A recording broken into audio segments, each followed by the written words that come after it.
The people of India have solemnly resolved to constitute India into a sovereign democratic republic. In our Constituent Assembly, this 26th day of November 1949, do hereby adopt, enact and give ourselves this constitution. आपका गंदोक लेसा का area आ जाता है और अपर reaches of जो हमारे ठाठरी के ऊपर वाली बेल्ट है वो सारी बेल्ट आ जाती है. कमिंग टू AC-52 जो कि आपका डोडा की बेल्ट आती है. ये डोडा जहां हम बैठे हैं AC-52 में है. इसके ऊपर जितने पहाड़ हैं ऑन द राइट साइड ये इट रीचेस अप टू गंदो, मतलब लास्ट में गंदो, कहारा, फिर ठाठरी के ऑपोजिट वाला एरिया जो बरशला वगैरह ये सारा एरिया गुंदना वाला ये आपका पूरा रहेगा AC-52. बताना ज़रूरी है क्योंकि उसको रीच आउट करें उसका जो भी प्रॉब्लम. लास्ट हमारा AC-53 है. ये हमारा सबसे मैं कहूँगा चैलेंजिंग एरिया है. इसमें हमारे देसा का एरिया आता है जहाँ पे आपको 10-10 किलोमीटर भी पैदल चलना है और 5-6 पोलिंग स्टेशन ऐसे हैं जहाँ पे नेटवर्क का इशू है, वॉकिंग का इशू है एंड वहाँ पे अगर कोई इशू हो गया तो हम जल्दी कुछ टीम्स भेज नहीं पाएंगे. The district is buzzing with the sight and sound of imminent elections. To a common eye, the state of affairs seems chaotic to say the least, but the apparent disorder is in fact the practice of putting all pawns in position as the largest democracy gears to exercise arguably its most important right. वहाँ पहुँचने presiding officer हाथ उठाएंगे. Presiding officer साहब अपनी छाती में हवा कम रखना बट EVM चिपका के रखना. बंदे खड़े कहाँ रहने हैं, हम यहाँ पे 30 खड़े हैं तो हमें खाली करना. To maximize the participation of masses, various administrative committees and volunteer groups are formulated to ensure grassroots level awareness and interaction. An enthusiastic group of cognizant women scampers through forests and rivers, performing musicals and skits highlighting the role of every individual participant in the process of this nation-building exercise. हर एक गांव, हर एक शहर को विकास की ओर लेके जाएगा. तुम्हारा एक वोट बहुत जरूरी है. तुम्हें अपना वोट जरूर देना चाहिए. Farther, situated in the high reaches of Doda are several tucked away villages difficult to access. Some demanding several hours of hiking. Set at an altitude of above 3,200 meters from the sea level, one such village is Gorkhand. Designated polling parties have walked miles through high-altitude terrains to conduct a fair and hassle-free election in such remote and sparsely populated reaches of Doda. PS Gorkhand.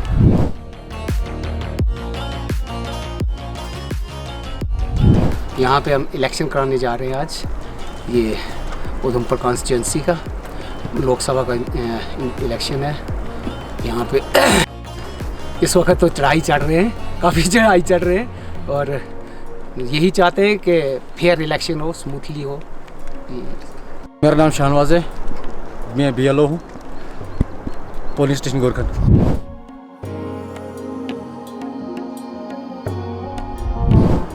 Sir यही उन लोगों को पर्चियाँ शर्चियाँ बांटना और इनके addition deletion करना. कुलदीप कुमार शर्मा, मैं polling station number 4 गोरखंड देसा, मैं P2 हूँ.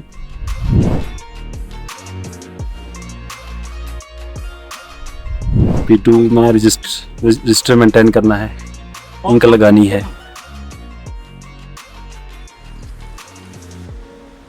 Despite the unforeseen impediments posed by nature, the determination of every assigned official remains unwavered.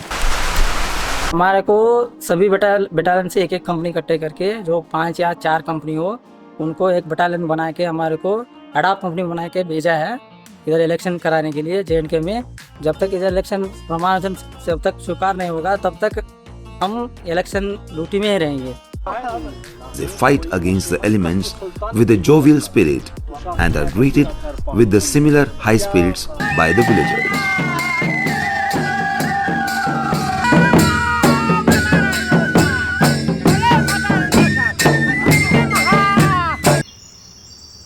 Just at the outskirts of the village is the primary school that acts as a polling booth, like many other schools in many other villages situated in such remote corners of this Himalayan district.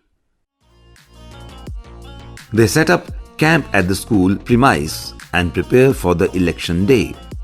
Every direction is followed to the T. ये सभी remove कर देना है अंदर से बाहर से. Meanwhile, in the more accessible parts, essaying to cater more specifically to the requirements and convenience of district's demography, administration has set up and classified several model booths into specialized categories. Palanquins have been made available at PWD booths to carry to and fro the handicapped, the incapacitated or infirm who intend to participate in the spirit of these booths. को vote की पर्ची को हासिल करने के लिए यहाँ बहुत सारी कुर्बानियाँ, लाखों कुर्बानियों के बाद ये हासिल हुआ. ये बड़ी इम्पोर्टेंट चीज़ है. इसको ऐसे नहीं सोचना चाहिए कि मेरे वोट एक से क्या होगा, वो जीतेगा या हारेगा, वो बात नहीं है. वोट की बड़ी इम्पोर्टेंस है. ये कास्ट करना ज़रूरी है और फिर देखना है इसमें कि आगे हमें हमारा मुल्क तरक्की की राह पर चलाने वाला कौन सा शख्स हो सकता है. ऐसी अपनी सोच के मुताबिक उसके हक में वोट कास्ट करना चाहिए. Home voting facility has been made available for others who are too old or infirm to reach the polling booths. Special pink booths have been set up exclusively for female voters to encourage an apprehension-free and expedited voting experience for women throughout the district.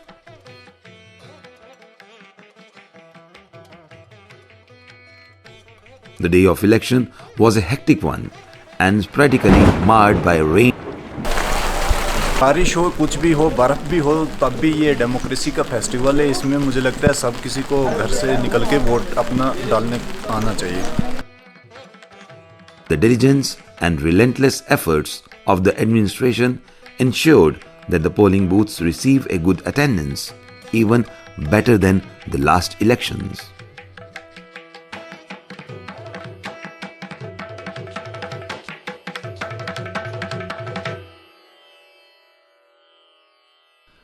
It has been a successful day at the office.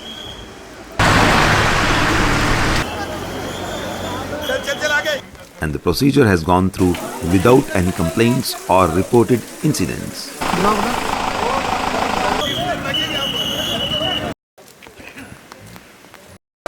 Envelope containing unused inedible ink and stampings.